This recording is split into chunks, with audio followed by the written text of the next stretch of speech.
আৰু বহুত সুবিধা আপোনালোকে পাব লাগিব।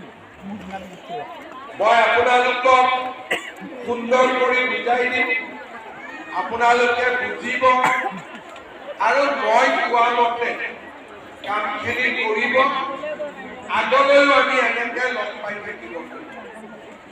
আজিৰ সভাত আমাৰ মাজত উপস্থিত অসম চৰকাৰৰ বিত্তমন্ত্ৰী অজন্তা নেওগ ডাঙৰীয়ানী, প্ৰাক্তন মন্ত্ৰী, কেন্দ্ৰীয় মন্ত্ৰী আৰু বিধায়ক ৰামেশ্বৰ তেলী, বিধায়ক ৰূপজ্যোতি কুৰ্মী, বিধায়ক ভাস্কৰজ্যোতি বৰুৱা, কুমুদ কছাৰী, প্ৰতাপ কছাৰী, শান্তনু পূজাৰী, ৰাধা গোস্বামী, সুৰজিৎ শইকীয়া, ৰশ্মি ভট্টাচাৰ্যী, বিশ্বপ্ৰভা শইকীয়া, লাকী গগৈ, মন্দিৰ ধুনীয়া, ৰঞ্জন শইকীয়া, ধীৰাজ গোৱালা, হেমন্ত কলিতাকে আদি কৰি মঞ্চত উপবিষ্ট বিশিষ্ট ব্যক্তিসকল আৰু আজিৰ সভাত উপস্থিত মোৰ অতিকে মৰম, শ্ৰদ্ধা আৰু সন্মানৰ তিতাবৰৰ ভাই মাতৃসকল, মুখ্যমন্ত্ৰীৰ মহিলা উদ্যমিতা অভিযানৰ আজি 112 নম্বৰ সভা। ৰাতিপুৱা মই 112 নম্বৰ গাঁৱত আছিলোঁ, এতিয়া তিতাবৰ বৰিয়নী সমষ্টিত এই আঁচনি বিতৰণ কৰিবলৈ বাকী আছে। আজি যোৰহাট, গোলাঘাট জিলাৰ বৰিয়নী পাটনি আটাইকেইটা সমষ্টিতে পুঁজি বিতৰণ সম্পূৰ্ণ। 126টা সমষ্টিৰ 112টাত আজি হৈ যাব আৰু মাত্ৰ 14টা সমষ্টিত বাকী থাকিব। যোৱা 4 মাহ ধৰি আমি অসমৰ প্ৰতিটো অঞ্চললৈ গৈছো আৰু আমাৰ লক্ষ্য হৈছে 32 লাখ মহিলা এই আঁচনিৰ ধন প্ৰদান কৰা।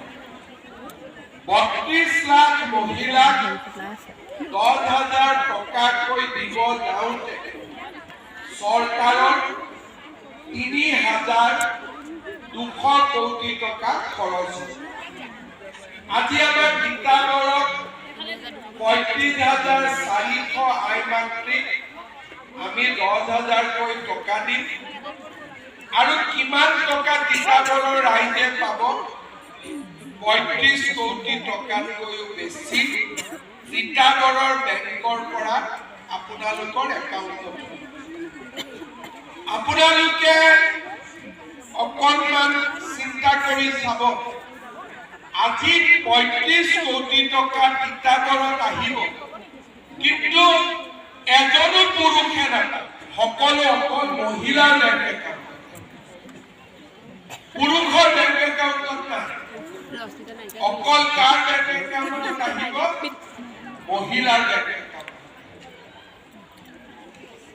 100% মহিলাৰ বেংক একাউণ্টত পুঁজি অহা এইখনে হৈছে আমাৰ অসমৰ সৰ্ববৃহৎ আঁচনি।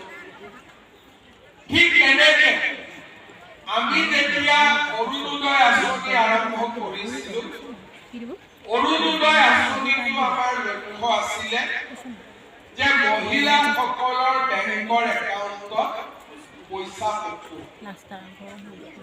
আমাৰ যেতিয়া কেবিনেটত এই কথাবিলাক আলোচনা হয়, তেতিয়া মই পুৰণা কথা আপোনালোকক কৈছো। যেতিয়া আমি প্ৰথম অৰুণোদয় আৰম্ভ কৰিছিলোঁ, তেতিয়া আমাৰ কেবিনেটত কথা হৈছিল যে মহিলাৰ বেংক একাউণ্টত আমি টকা দিব পাৰিম, কাৰণ 2020-21 চনত ইমান মহিলাৰ বেংকৰ একাউণ্টত টকা নাছিল, একাউণ্ট আছিল। সকলোৱে আমাক কৈছিলে যে পৰিয়ালৰ মুৰব্বী জনৰ নামত দিব head of the family ration কাৰ্ডখনত আপোনালোকে দেখা পাব তাত এটা নাম থাকে পৰিয়ালৰ মুৰব্বীৰ নাম তেতিয়া আমাক কৈছিলে যে পৰিয়ালৰ মুৰব্বীৰ নামত এই টকাটো দিব লাগে তেতিয়া আমি সকলোৱে কৈছিলোঁ যে অৰুণোদয় লাখপতি বাইদেউ এই আঁচনিবিলাক মাত্ৰ টকা দিয়া আঁচনি নহয় এই আঁচনিবিলাকৰ লগত এটা দৰ্শন বা এটা আদৰ্শ লুকাই আছে কি আদৰ্শ যে চৰকাৰৰ পৰা টকাটো যাব দুটা লাভ হ'ব লাগিব এটা লাভ দুখীয়া দৰিদ্ৰ মানুহৰ ঘৰত টকা গ'লে পৰিয়ালটোৰ লাভ হয় কিন্তু যদি মহিলাৰ একাউণ্টত টকা যায় ঘৰত মহিলাৰ সন্মান বৃদ্ধি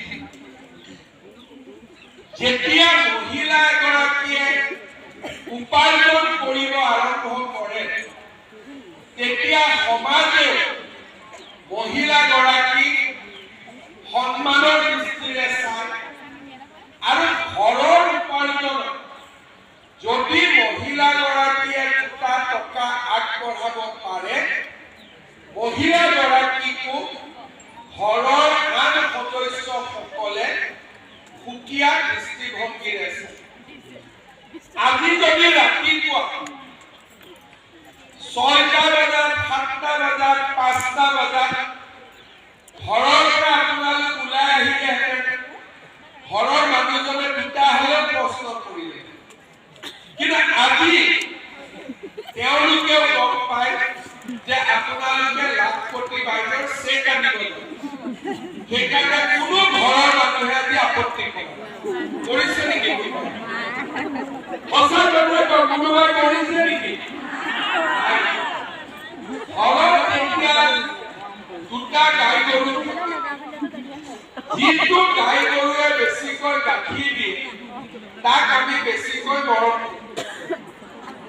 আৰু যিটো গাই গৰুৱে গাখীৰ নিদিয়ে মানুহৰ সহজাত প্ৰবৃত্তি তাক অলপমান একেবাৰে নোখোৱাকৈ নিদিয়ে কিন্তু অলপ কম মৰম মহিলা এগৰাকীয়ে যেতিয়া উপাৰ্জন কৰিব আৰম্ভ কৰে ঘৰত গৃহস্থ কণ্ডল নোহোৱা বাহিৰত মহিলাগৰাকীৰ ওপৰত প্ৰশ্ন নুঠায় আৰু মহিলাগৰাকীয়ে সমাজৰ যিকোনো কথা নেতৃত্ব ল'ব পাৰে যোৱা 5 বছৰ আমি এটাই চেষ্টাত লাগি আছিলো যে অসমৰ মহিলাসকলৰ জীৱনলৈ পৰিৱৰ্তন আহিব আমাৰ